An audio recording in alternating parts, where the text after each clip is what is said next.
Blake Lively is in the middle of what might be the most chaotic courtroom collapse in years, and this time, it's no PR stunt.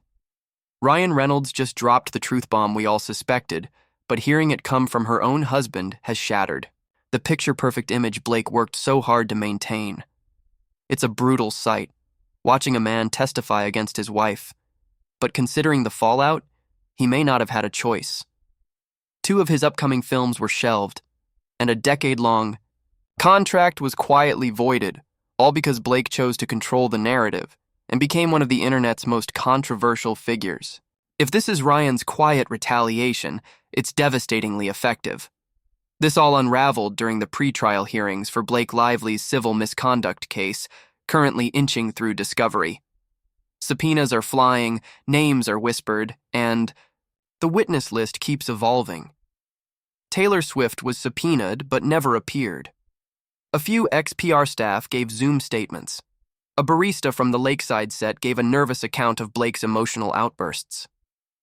It was all noise until the court added a name no one expected: Ryan Reynolds. Behind closed doors, Blake's legal team was floundering.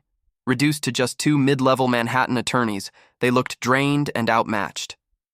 Then came the turning point, June 1st. The court quietly updated the witness list, Ryan Reynolds, to testify under Rule 45. It wasn't optional, it wasn't planned, and it certainly wasn't private. X, formerly Twitter, erupted. His Marvel press tour was suddenly paused. Disney sent a vague internal memo hinting at production changes on Deadpool 3. Translation: something big was about to drop, and it wasn't suitable for Disney+. Ryan was forced to testify live. His legal team begged for an exemption, citing career disruption. Judge Marcia Dempsey denied it outright. The court wanted Ryan unfiltered and under oath. His testimony was cool, methodical. He acknowledged a blow-up in November 2023, sparked by finding suggestive messages between Blake and actor Justin Baldoni. In those texts, Blake described Baldoni as emotionally intuitive and said he understood her in ways Ryan never did. That moment, Ryan said, was the beginning of the collapse, not the result of it. He never accused Blake outright of lying, but made the timeline clear. Her public allegations came after he confronted her, not before. Blake's lawyers objected, citing hearsay. Judge Dempsey overruled them. Spousal privilege didn't apply here, and the contradiction between Ryan's account and Blake's January affidavit was admissible. There were few reporters in court, but they typed like it was the trial of the decade. Before stepping down, Ryan delivered one last dagger. Blake allegedly told him, "If I don't control the narrative, I lose the brand, the podcast, the seat at the table." That's now part of the official record. What once looked like a victim's case is being unraveled by her own husband. Ryan stayed factual, no emotional flourishes. He testified that he had never witnessed Blake display genuine distress after the alleged Baldoni incident, only one tense argument in their kitchen that November. It wasn't about fear. It was about betrayal. The texts, he said, weren't just professional. They were persistent, flirtatious, and crossed clear boundaries. When Ryan confronted her, Blake accused him of being too sensitive. But what disturbed him most wasn't the tone. It was her fixation on appearances, on controlling how it would all look if leaked. That's when she allegedly proposed flipping the story. If it ever blew up, she'd go public first, framing the situation before Baldoni could react. Ryan thought she was bluffing. She wasn't. "I didn't think she'd actually do it," he told the court. "I thought it was career panic." The courtroom dynamic shifted. A misconduct case was turning into a credibility crisis. Ryan didn't attack her character. He delivered receipts. His words cracked her story's foundation. The kicker? The court received new exhibits the following morning, emails between Blake and her then publicist Stephanie Jones, pulled from official backups, not tabloids. And just like that, a curated public image began to fall apart, on the record. Court-ordered digital forensic verification confirmed the authenticity of the emails, turning the room's tension into a firestorm. One message, dated January 9th, 2024, had Blake emailing her publicist, Stephanie Jones, saying, "Justin's acting shady. If he leaks the messages, I'm done. I'll take him down first. Let's control the narrative. Amber style." The Depp reference landed like a grenade. Journalists inside the courtroom reported audible gasps. Jones, once locked behind confidentiality agreements and NDAs, was suddenly front and center. Her name appeared across all filings, attached to explosive evidence. The judge immediately called for a 10-minute recess, not out of legal procedure, but to personally validate the origin of the emails. She ordered metadata checks, server source tracing, and a full audit for manipulation. The results confirmed every detail. The emails were untouched, logged correctly, and aligned with the key timeline. This shifted everything. Blake had sent that message 4 days prior to officially filing her misconduct complaint. That alone dismantled the narrative of fear and recovery. This wasn't a reactive move. It was strategic. She had initiated what insiders now call the Amber Playbook, not from trauma, but from a place of calculated brand protection. The pattern matched perfectly. Early January had seen a wave of sudden cancellations, podcast guest appearances, brand tie-ins, and a series of quiet calls to entertainment outlets framing Blake as a woman fighting institutional adversity in Hollywood. It wasn't coincidence. It was a premeditated PR redirection.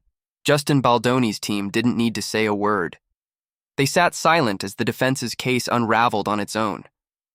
When the judge returned, she didn't look at Blake. She addressed her legal counsel directly and asked if they wanted to revise their approach. No objections were filed, no explanations given. The silence was damning. The courtroom had just witnessed what may go down as the trial's defining moment. The media didn't wait. Reports and analysis exploded across platforms within hours. Legal experts compared the strategy to other infamous celebrity implosions. The email was dubbed a smoking gun. One ex-prosecutor told CNN, "You don't use language like destroy him or control the narrative if you're afraid. That's the vocabulary of someone executing a plan." Public sentiment flipped almost overnight. What began as a tale of bravery quickly devolved into a headline about manipulation. Ryan Reynolds, who had remained quiet after his testimony, vanished again from the public eye, but the impact of his statements was already reverberating. The court was no longer questioning whether something happened between Blake and Justin Baldoni. The focus had shifted entirely. Was the complaint itself a manufactured tactic? And as more details emerged, separating sincerity from spin became nearly impossible. Now you might ask, why would Ryan Reynolds, of all people, publicly testify against his own wife? Why expose personal turmoil in such a high-stakes arena? The answer isn't just infidelity or bitterness. It's career damage, massive, systemic, and public. Since the scandal ignited, Ryan has suffered consequences that even top-tier Hollywood spin machines couldn't fix. The first blow came from Disney. As soon as Ryan's name was officially tied to the court documents, the studio entered full crisis mode. Internal memos, later leaked to reporters, confirmed that all press efforts for Deadpool and Wolverine were frozen indefinitely. This despite post-production being nearly complete. Executives cited ongoing domestic legal distractions as the reason, a sanitized phrase hiding real concern. For a family-friendly empire like Disney, scandal of this scale isn't tolerable. Reynolds had become a liability by association. Next came Apple. Ryan had inked an $18 million agreement for a hybrid comedy drama under his own production label, Maximum Effort. The show was greenlit, casting had begun, and scripts were in final polish. Then his testimony went public. Screenshots of Blake's emails went viral. Quietly, Apple pulled the plug. An unnamed executive told Deadline, "We were excited about the project, but at this moment, anything tied to that couple is radioactive." The setback wasn't just financial. For Ryan, it was a direct hit to his carefully built brand. From Aviation Gin to Mint Mobile, from his clean-cut superhero image to his Wrexham AFC investment, Ryan Reynolds had become the poster boy for marketable. witty and reliable Hollywood entrepreneurship. But suddenly, none of that mattered. His brand was now collateral damage. Privately, he was livid, not just at the public consequences, but at the loss of control. Everything he had built over the last 15 years was being compromised, not because of his own actions, but due to what he saw as Blake's calculated attempt to spin a personal crisis into public leverage, and he wasn't the only one upset. Hugh Jackman, Ryan's longtime co-star and friend, reportedly voiced concerns directly to Marvel insiders. According to leaks from within the studio, Hugh warned that the scandal was threatening to overshadow the film entirely. The comedic bromance that had fueled the Deadpool 3 hype campaign now risked becoming a late-night monologue joke. Marvel is reportedly exploring damage control options, including limiting joint appearances between Hugh and Ryan, or worse, postponing the film's release to let the controversy cool. Meanwhile, the industry began quietly distancing itself. One streaming giant, allegedly Prime Video, froze ongoing discussions with maximum effort about 2 upcoming collaborations. Studios and sponsors began to ghost. Ryan, once considered an unstoppable content engine, found himself losing projects, partnerships, and prestige because of courtroom testimony he couldn't avoid and fallout he couldn't control. Video paused development on another Reynolds project about artificial intelligence and family dynamics. Sources claimed the project was 30 days from pre-production. The reason given was reputation risk. Ryan didn't stay silent about how he felt. According to multiple insiders close to his team, he has privately told colleagues and friends that Blake's unchecked ambition is destroying everything he built. He feels betrayed not just personally, but strategically in one reportedly leaked message. To a close friend, he said, "She turned a PR problem into a legal war zone and dragged my entire career into it. I'm not collateral damage, I'm the actual target now." And that's exactly why he flipped in court. It wasn't just about the truth, it was about survival. Reynolds saw his name being shredded across headlines, and the more he stayed quiet, the more people assumed he was complicit. So when the subpoena came, he didn't fight it, he embraced it, because if his silence was costing him everything, then testifying was his only move. Left, the real tragedy isn't that Ryan and Blake are at odds, it's that the fallout is affecting projects that had nothing to do with the scandal at all. Studio staffers have reported a chilling effect. Producers now hesitate to greenlight anything with Ryan's name, unless it's squeaky clean. Public perception is the currency in Hollywood. And right now, the lively Reynolds brand is in free fall not because of a divorce, not because of a scandal, but because the curtain was pulled back, and what people saw wasn't just messy, it was market poison. At first, Ryan Reynolds stayed silent, not out of loyalty to Blake, but out of obligation to the image they had carefully constructed over a decade. He told close friends that he didn't want to add gasoline to a fire already out of control. Internally, he hoped things would cool off. The legal noise would settle, and Blake's scandal would stay contained. But the truth is, from the very beginning of Blake's allegations against Justin Baldwin, Ryan had been under immense pressure from Disney and his own PR team to publicly separate himself from her, and he resisted for a while. Behind the scenes, Disney wasn't playing nice. Executive notes, now leaked to multiple trade publications, showed that the company had repeatedly flagged Ryan's name in association with Blake's scandal as a Tier 1 brand exposure risk. Their advice was firm distance fast or risk franchise-level damage still.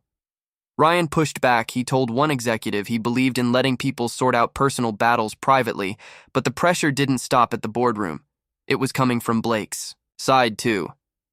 According to Ryan's sworn deposition, Blake began spiraling the moment high-profile friends began ghosting her. Taylor Swift, once the face of her inner circle, stopped replying to texts.